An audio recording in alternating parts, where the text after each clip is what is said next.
Hello, and thanks for joining the session. Today we're going to be looking at building our chatbot for Astrocasts.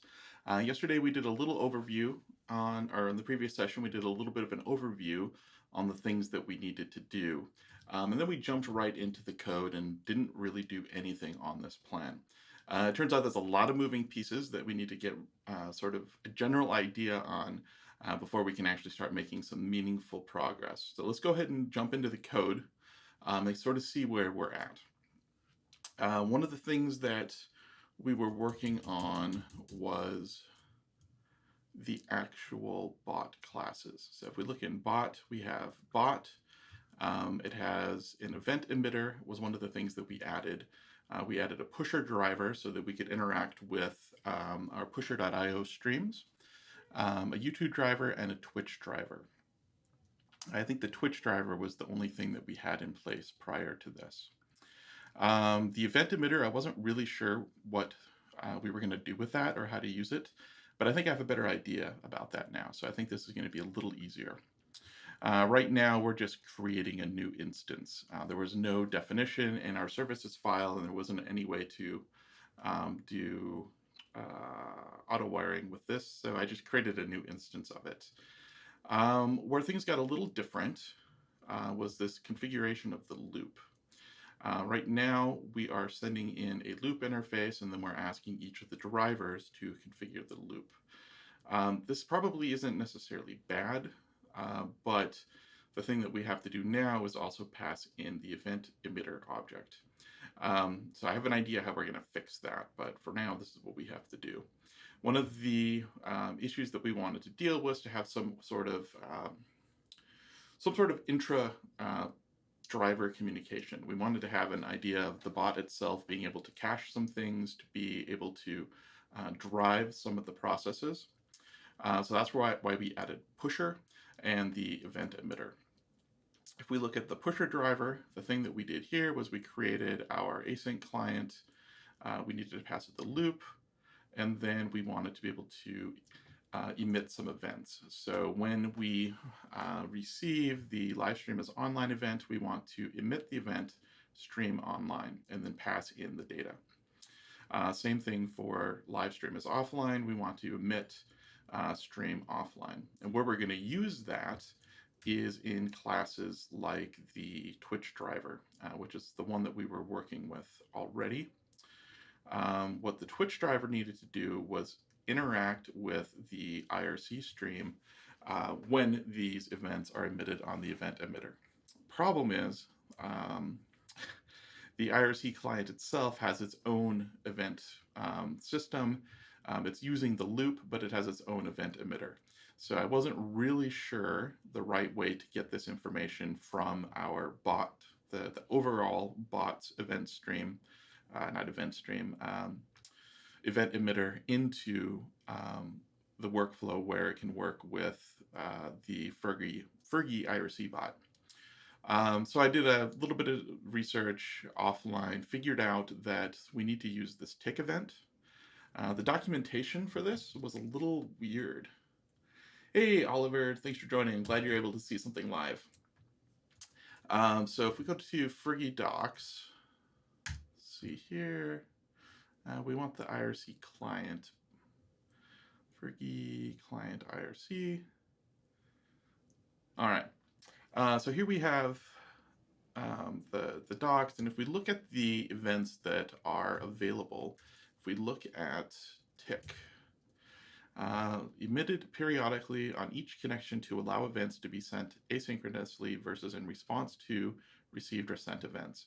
So this was the part that I understood really well, that if things were sent or received from Phergie itself, it was really easy. So it's easy to respond to someone typing a question on IRC, for example, but we needed to get something that happened outside. And the example here isn't even good. It still doesn't necessarily explain it. It tells what the parameters are, but it isn't very clear. But what this is doing is giving us a way to say, hey, when periodically run this function. So what we're doing now is whenever we receive the event stream is online with the stream data here, we are going to tell the client to do something once on the next tick. This seems like this could probably be its own little like mini course or something on using these events. But this is essentially saying that only do the following thing once. So Phergie client, only do this once. And then we are using the data that we've received. So we're passing this in so it's available. And then we are doing IRC private message, and we are sending to the Twitch config user. So in this case, it's Beau Simensen. And then we are live with the data URL. So what I'm going to do is pull this chat window. Actually, I don't know if that's going to work. I'm just gonna run it. So let's go ahead and do IRC bot run. So let's see, authentication failed. That's to be expected, unfortunately. I'm gonna do push stream as offline. Bin console app stream push offline. And that should have a message end up here. But it didn't. All right, I need to do something to trick the IRC or the Twitch to update itself. So let's do bin console. I think I want to do app Twitch get channel details. There we go. Bin console. All right, so what that did behind the scenes, this particular app or this particular API client refreshes the OAuth token, whereas the one that this one has access to, it's just using it raw. So I think we can open this now. No, it still failed. There's something I did yesterday that worked better. Let's do Twitch publish metadata.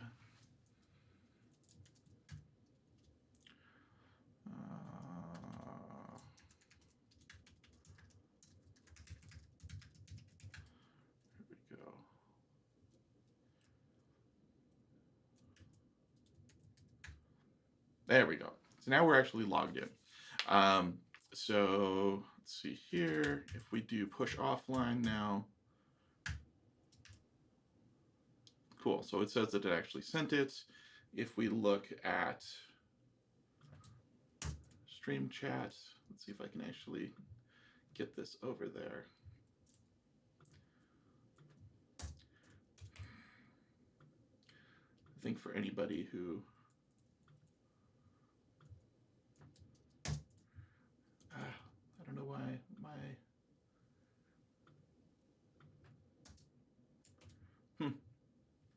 All right, I'm going to go back to the browser, and I think that I could drag things over better. Here we go.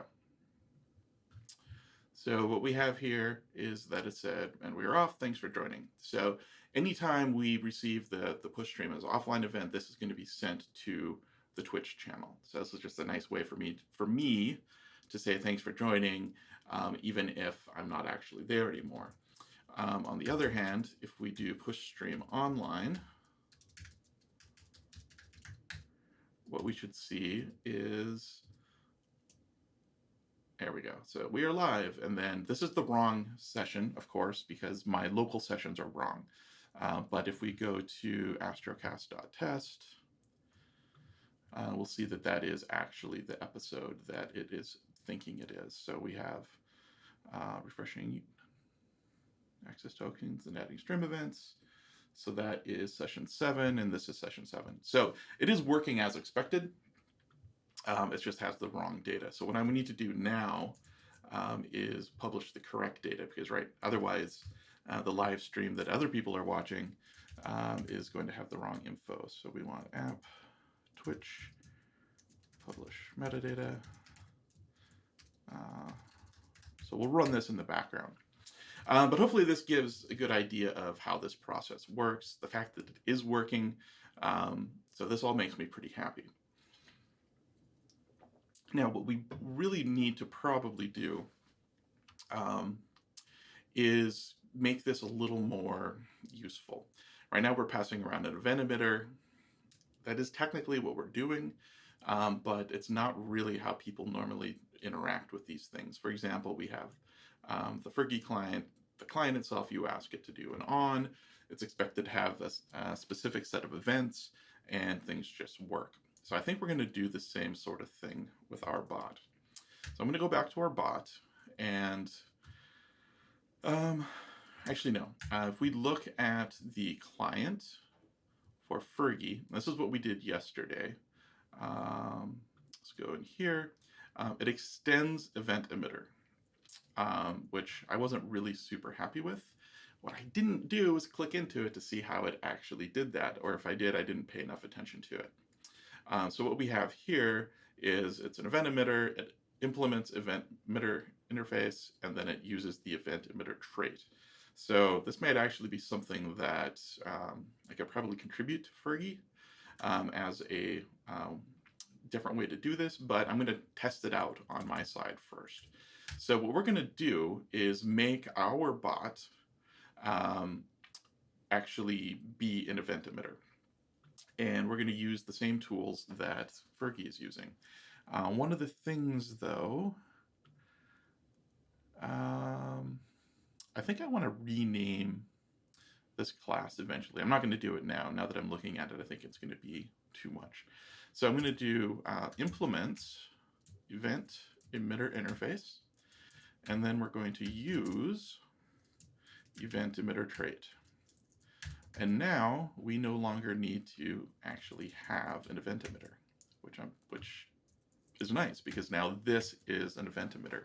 It also means that we can pass in this into our drivers. So let's see here.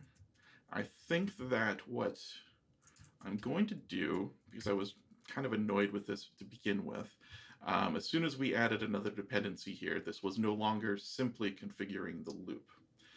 So I'm going to rename these because this doesn't make as much sense. So what I'm going to do here is probably rename or keep this name configure loop because the external interface to our bot is the same. We're still passing in a loop, and that's all it really needs to know about.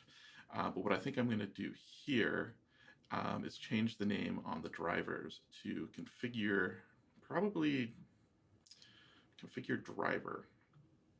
We'll try that.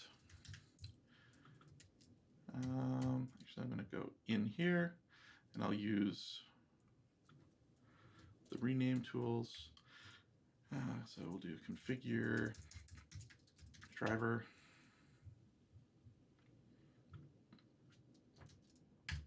And then we will change this one. So again, this one just had some pseudocode in it. And this just makes it makes a little more sense in this case. I'm also going to have to change the type hinting on here as well.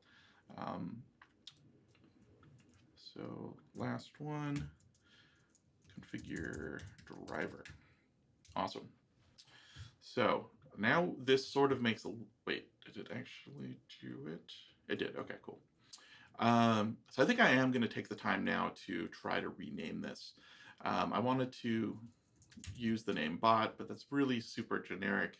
It probably makes sense, but where we have collisions will be if we want to consider, say, Twitch. Technically, we have a bot instance in here.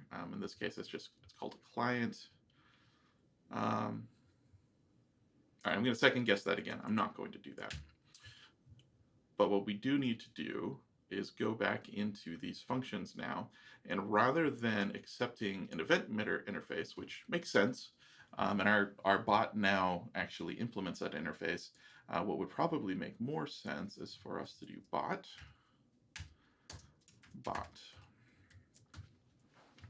And so now instead of event emitter on, we're doing bot on. So this now gives us more an idea that the things that are happening here that we're dealing with this event emitter are actually related to the bot itself. So these are bot related events, and then we're making the transition now into the IRC client related events.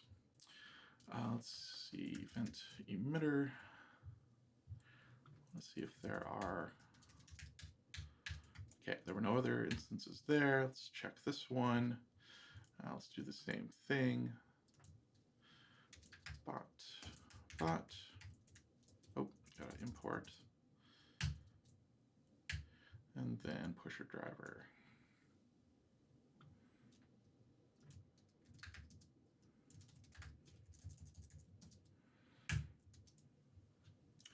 All right, so I'm going to get rid of this. So then here, it's sort of the same sort of thing where now inside pusher, we're using pusher to subscribe to the Astrocast channel, and then we're using the bot. And then we're going to use the bot to emit stream online and emit stream offline. So it just makes things a little more clear. If I'm just past the loop and I'm past an event emitter, the event emitter by itself has no context. This also gives us the capability of potentially using the bot to do more interfacing besides just the events. So I think this is going to work fine. Let's go ahead and double check to make sure everything still works. I actually think I saw something crash earlier if I type something into IRC. So I'm going to say, hello world, test during live stream. And so that's being sent out now both to IRC for, it didn't go through the way I wanted it to. All right, let's try it again.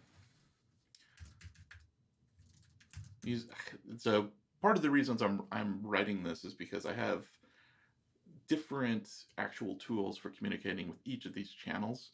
And then I have a few tools that sort of look at both, but the ones that look at both are kind of not working well. So this is sort of trying to find a way for me to take all of this in-house so that I can fix problems when they don't work, or at least understand why it doesn't work. So hello world, test written during live stream. There we go. Okay, so this came back. This was fine. So it didn't actually crash anything, which is good. Let's see. Ew. So I'm going to pull up Navicat. I think this may be actually dumped into the database too. So I'm going to double check that.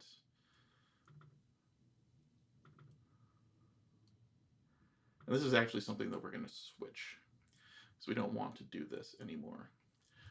But at least for now, it's fine. So let me pull up here and then pull Navicat over, and we can see that it actually tracked this. So the Twitch aspect of this is working pretty well, actually. At the very basic level, proof of concept wise, this works. As things are written, it gets put into here if you're using Twitch.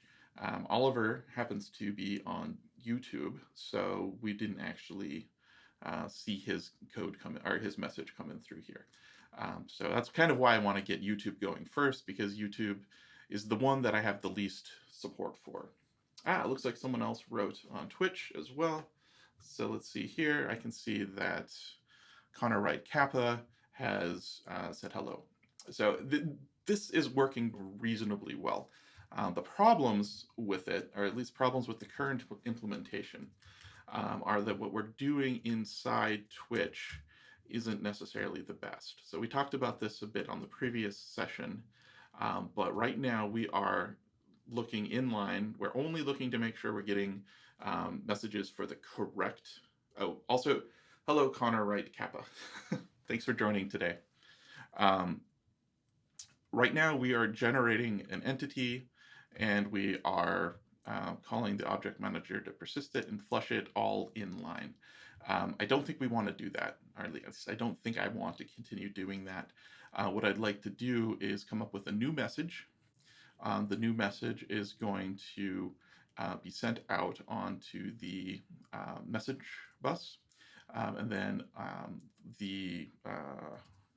see here, we have a message listener here actually doing stuff. Let's see what's happened here. Looks like our OAuth session expired, trying to refresh. Cool. So this is actually just looking at the queue.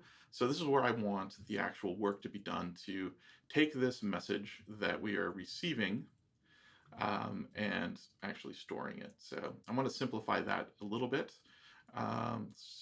So maybe we'll do that now just so that we can get that part done. Because really, the way I look at it, Twitch is more or less completed as far as I'm concerned. There is one little hitch with the way that Twitch works that might complicate things a little bit for us. If we want to look at the database again, we see the author ID is just the name, and then we see author display name. If we look back at the notes, what I wanted to do was to prefer to use the user ID over the display name. So really, this should be an ID, not necessarily a number, but I know that Twitch has IDs that are numeric, I believe. YouTube has IDs that are, I think they're a combination of letters and numbers that don't correlate at all to a display name. I'd also like to take the display name out and probably also the display avatar. What I'd like to do is have this sort of information be loaded sort of at runtime. So when someone pulls up the chat list, I want the system to either at that point in time fetch what the current display name is for that author ID and display their current avatar rather than storing it forever in the database, because that doesn't necessarily make a lot of sense. So there is actually a lot of work that we need to do in here to get that going. But first, I think, well, we might want to actually work on that right away. So the idea is that we have the message user contains the username. And let's see what we can actually do with Twitch API at this point. Let's do Twitch API username to ID. All right, so there's Helix. Include the client ID for your application in the header, no other authorization. All right, so let's see if we can do this while we're here. This is going to require to do some other async stuff, because I would like for this to be as asynchronous as possible. So let's do username. Am I doing any? No. Okay. So we need to make a request to this. Hello, Spidey Hunter 03. Thanks for joining. Let's see if your chat message shows up in here as well. Yeah, cool.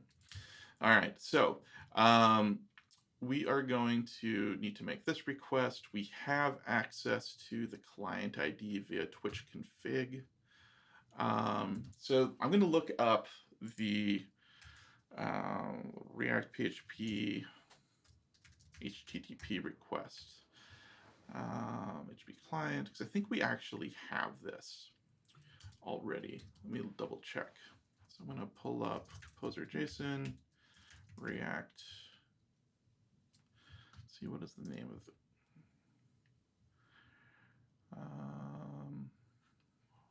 Install. There we go.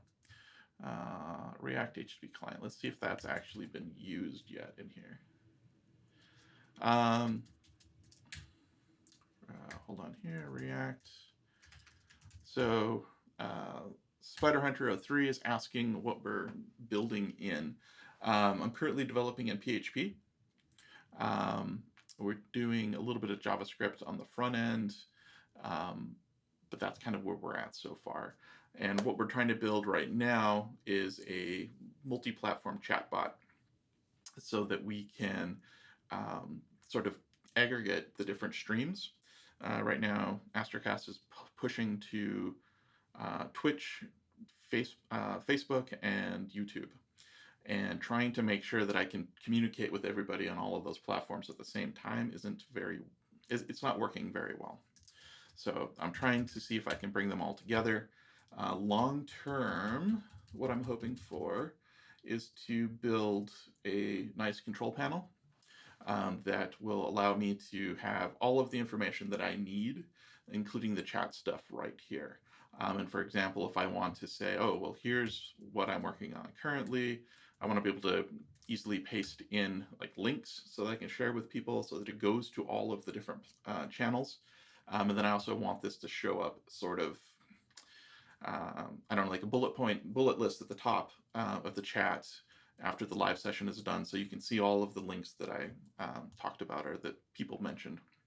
So that's kind of the goal. So right now we're trying to look at Twitch since it's mostly done. I sort of thought we'd start with Google because Google is the least well-supported tool I have. But Twitch is so close, I kind of wanted to see if we can get this going. So let's see, we have React, HTTP client. So it's not there. So let's go ahead and require that.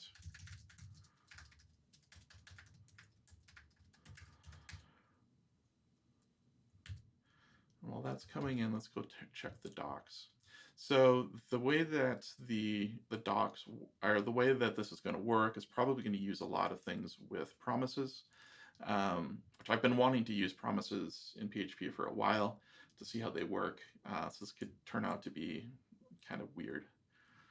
Unexpected Twitch driver line 90. So it looks like I have, there we go. So it installed okay, just didn't finish all of the things it needed to. All right. So I don't know, I think it's probably fine if we create our own client. The request itself, well, let's see what happens here. So let's do client equals new client.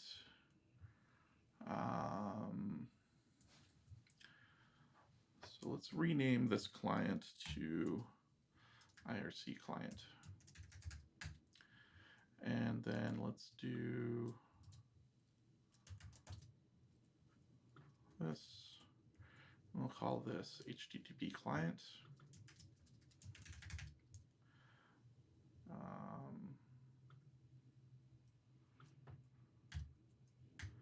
There we go. Let's see what options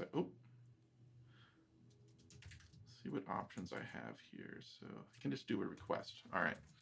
So we're going to be all the way down here. So let's go ahead and use HTTP client as well.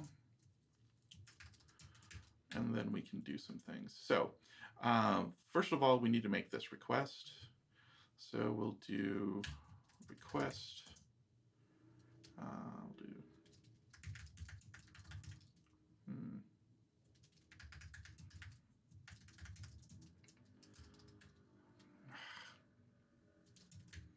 I don't know why that IDE is not letting me do this. Oh. Put it on the wrong one. There we go. All right, so function. Okay, so now we're going to be able to have access to our HTTP client. Request method is get. URL is this.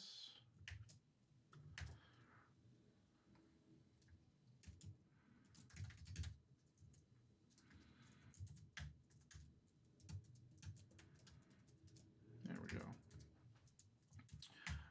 But I do have to pass in the client ID. So we have method, URL.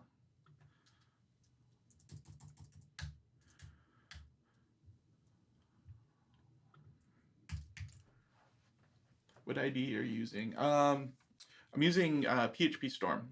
I use spent some time trying to configure it so that it works well for this sort of thing.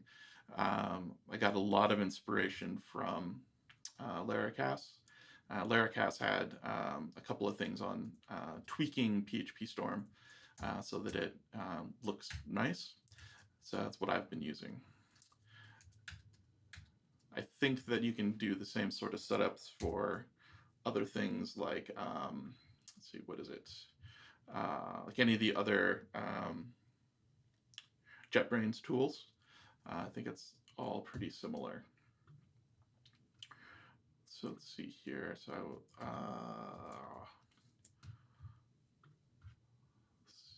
see if there's an example of this. Header name, client ID. All right. Couldn't remember exactly how to do this. So let's go ahead and do client ID, this Twitch config, get client ID. All right, so we need to actually get that information available to Twitch config.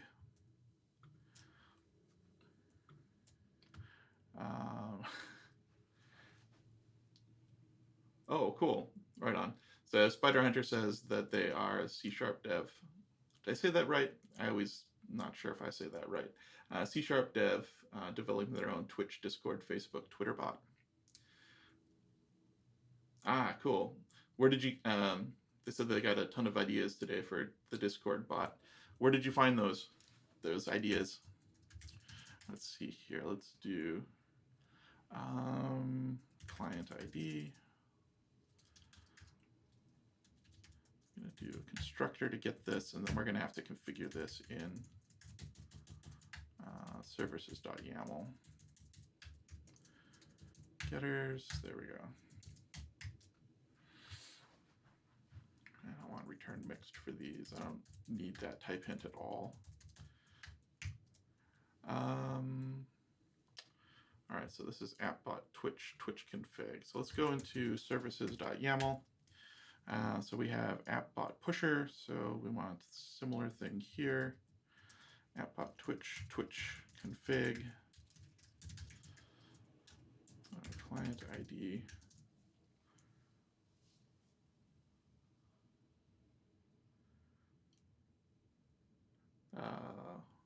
What if you had a Discord channel that people join and could speak to your bot like they would Alexa or Siri? That's a pretty cool idea, actually.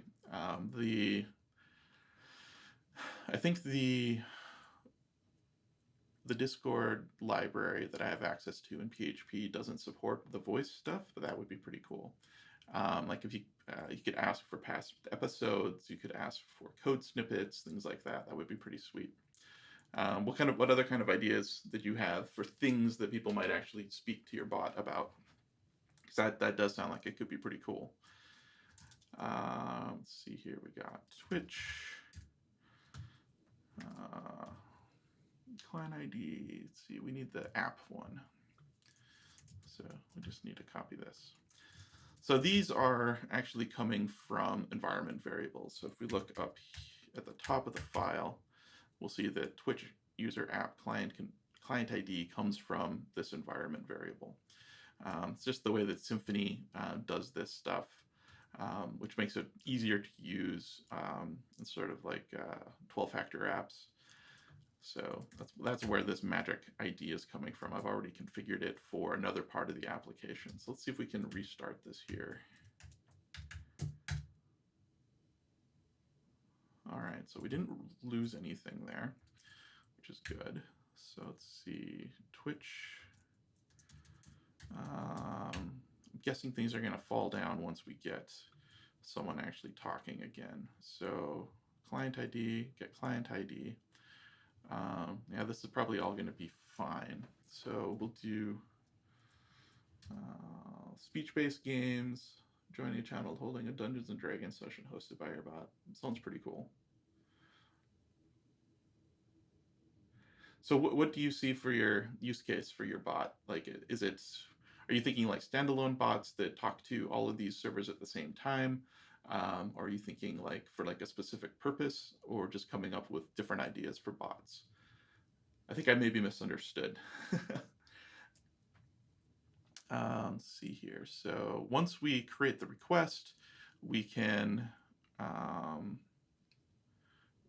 issue on response and on error.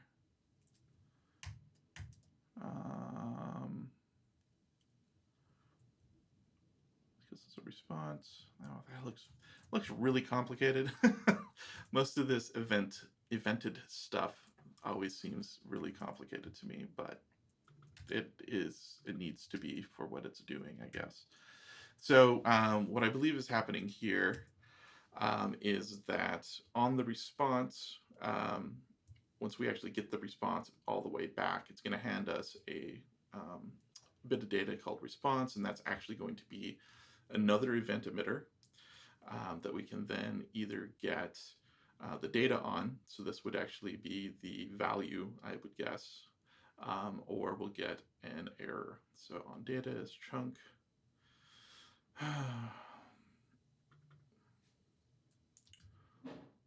Let's see. Example. Advanced usage is great, but what about simple usage? Echo chunk. I don't just want to. Yeah, these all look essentially the same. Post JSON. I guess I need to just see what chunk looks like. It does. Let's see if they document it in here. Data. Request implements train, outgoing buffer train. All right, response implements a readable stream interface. Data passes a chunk of the response as the first argument. When a response encounters a chunked encoded response, and the response has been fully received, response is closed. So yeah, it's almost as if I can't guarantee that each one of these is going to have enough info in it. Chunk, let's do.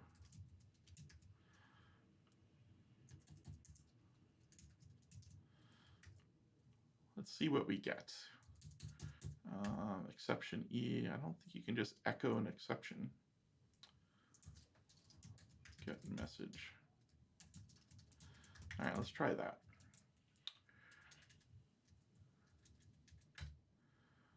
All right, so I'm going to type something in here.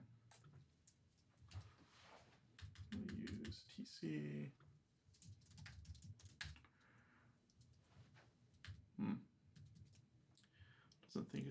Doesn't look like it's actually doing anything. Request.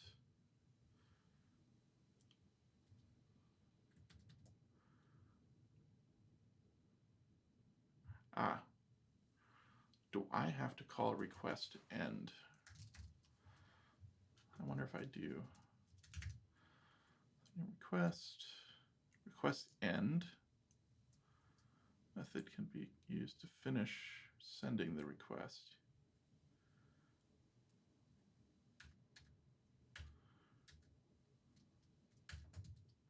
Okay. So I guess that's what I need to do. So author ID request end.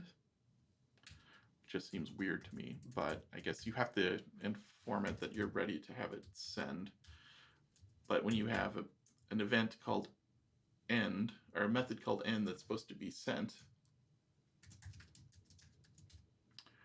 there we go. All right, so we're getting data. So we have data, we have the ID, so that's good. Awesome. Cool, so now what we can do is probably,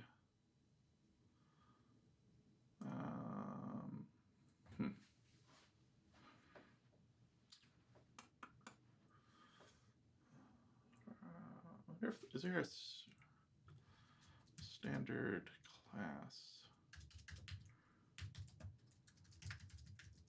string?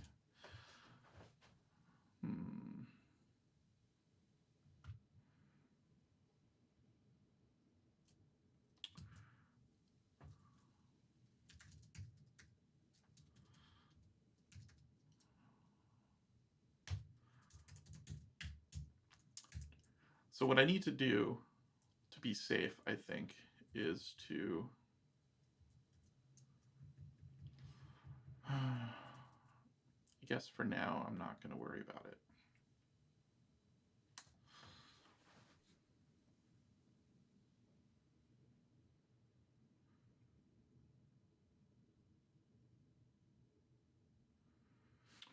What does this return? Void request.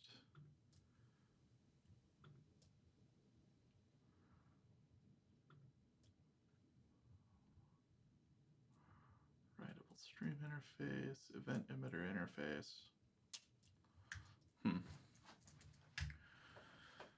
So this is where I was pretty sure this was going to get a little tricky in here.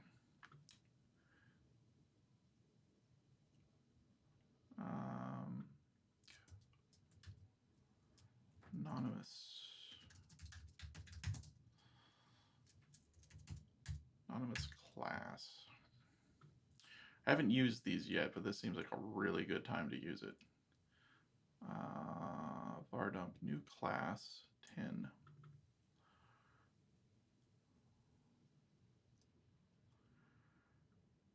Well, it seems pointless to do that.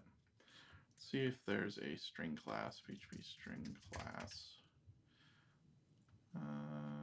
SPL, that's what I was looking for. Okay.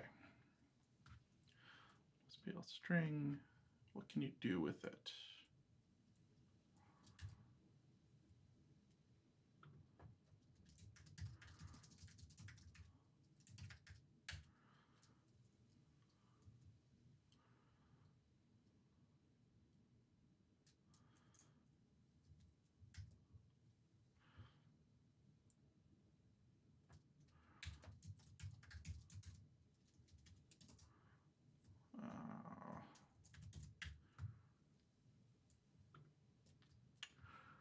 Type.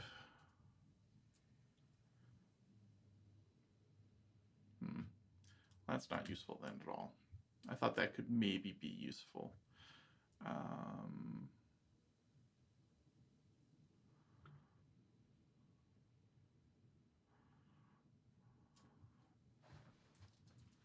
Let's check packages. Worst case.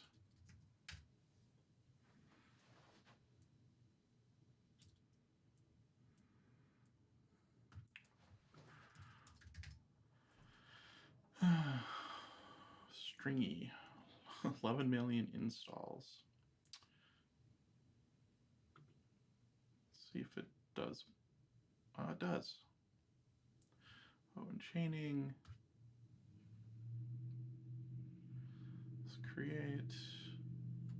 All right, let's try it. Looks like we have about 15 minutes left of today's session. Oh.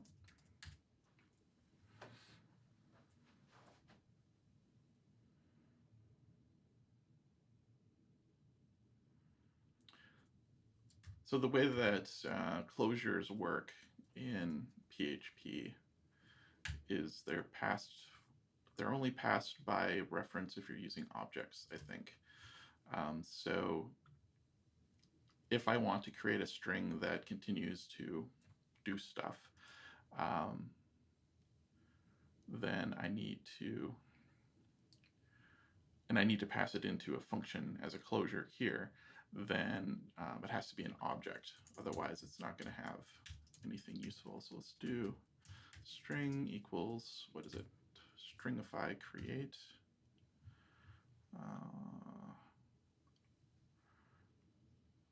Stringy.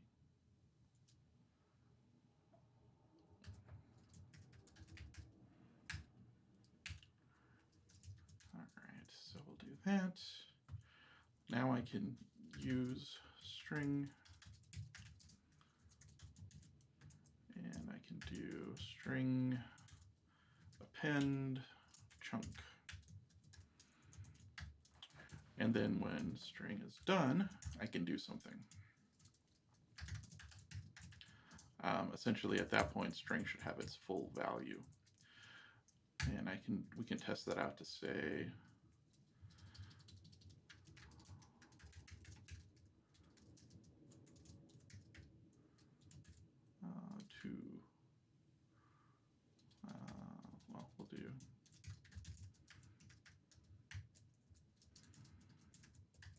see if this works. Nope, not that.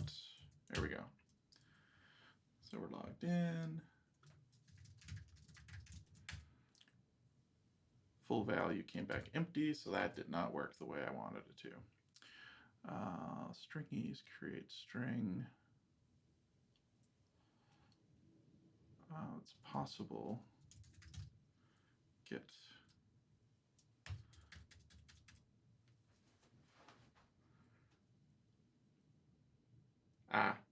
Another clue just joined chat.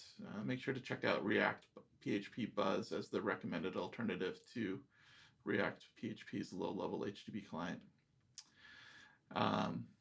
Okay, I'll check that out. Let me pull it up here.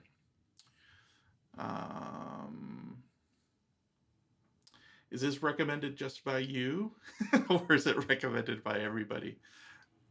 Let's see here, client. You know, I'm going to use this, I think, because I think this is, if I'm getting this right, I should be able to have just the full value at the end, right? Is that correct? Thanks for dropping in another clue. That's awesome. Okay, let's try this then. Not going to read. You can't not answer that and also say it's the recommended alternative.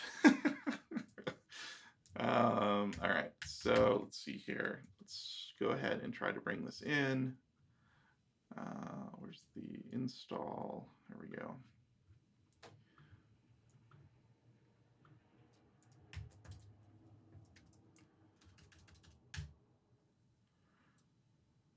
See where we're at. 250. All right. It doesn't look like we have to change the code a whole lot for this to work. It looks like rather than calling React Client, we actually want to call browser.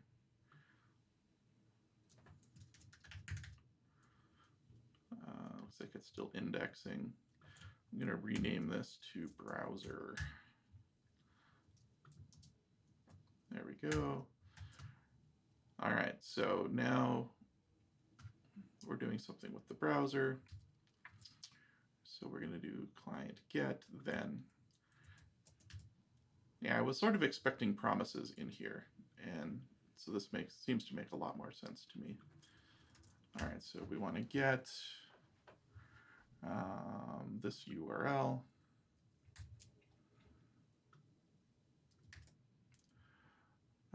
Response interface.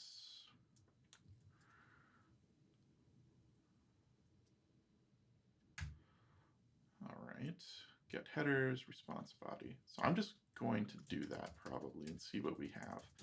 So let's do this.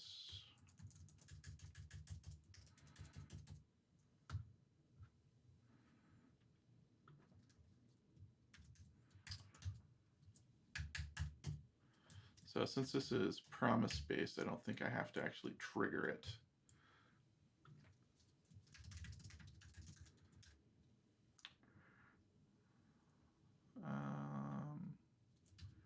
But maybe I'm wrong on that. Client get.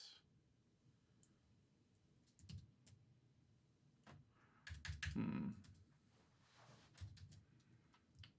see here. What did I do wrong? So get this, then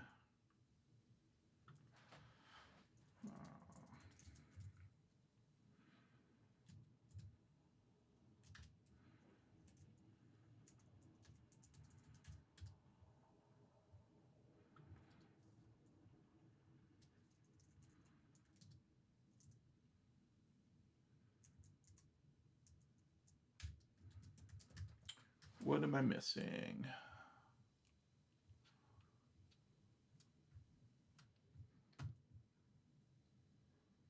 Loop run, so it should just browser get.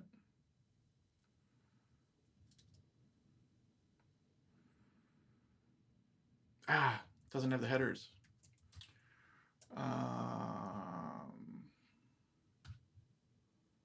Get headers second. Okay, so we need to do the headers. because otherwise we aren't passing in our client ID, and the API is probably getting cranky about that.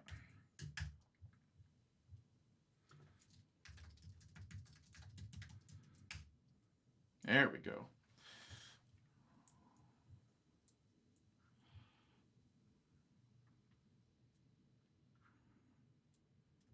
Okay. So we got the info. So what I should be able to do, string get body is here. Cool. So that's kind of what we were looking for.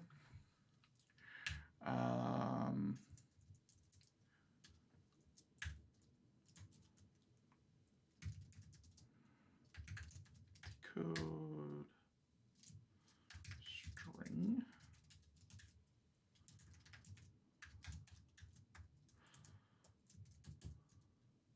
Oh.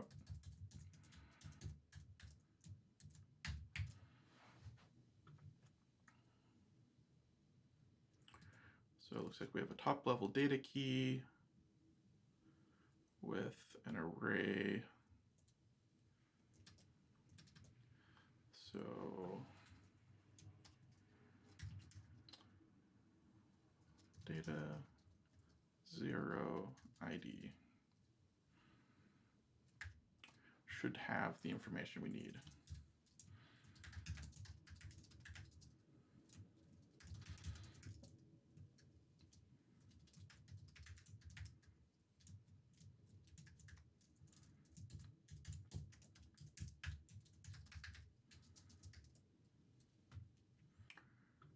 All right.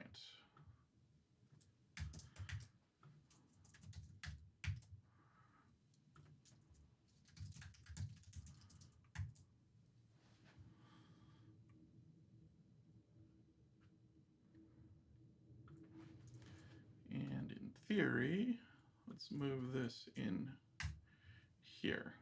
This is still not ideal, but yeah. So we're looking at message.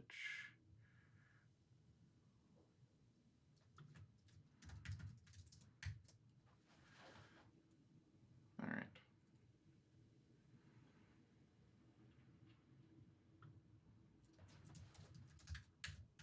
So if this all works, I think we'll probably call this for the day.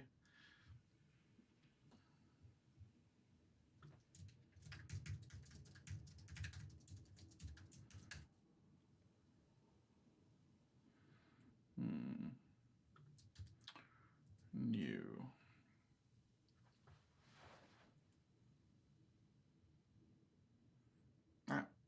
Didn't print that. Oh.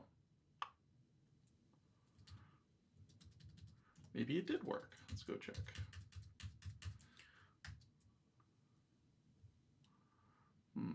Gotta pass headers. Let's see if this handles ID now. So that did not go in. So we got this far.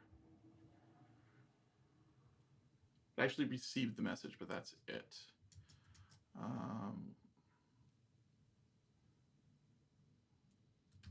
Didn't give any errors though.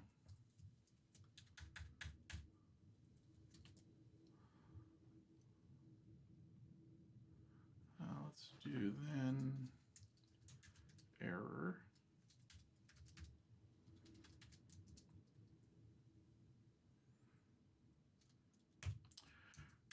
I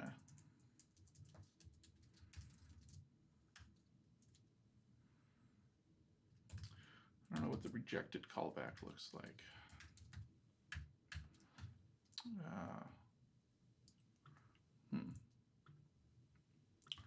I guess I'll just copy this for now and see.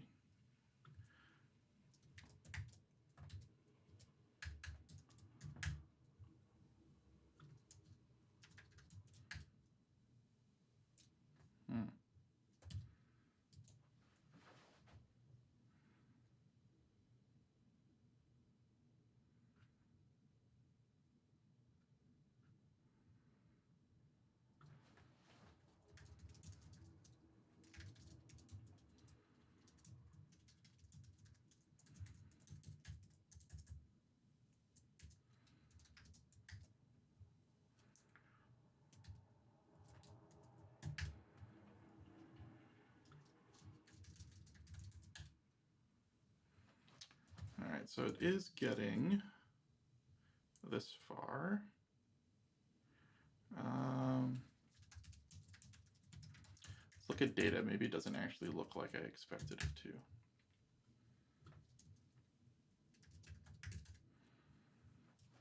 All right, data 0. It's a standard class.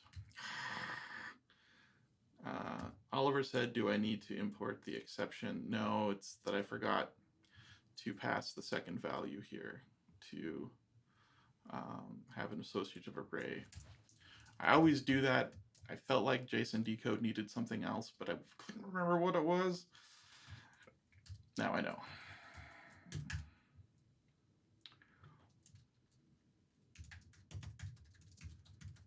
I mean, it is also possible that my exception handler is wrong, but that would have been a different kind of error. So you were right, Oliver, but that wasn't necessarily what was wrong here. I see what you were saying now.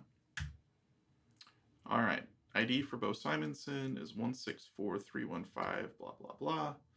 And let's see if we've managed to record it. Awesome.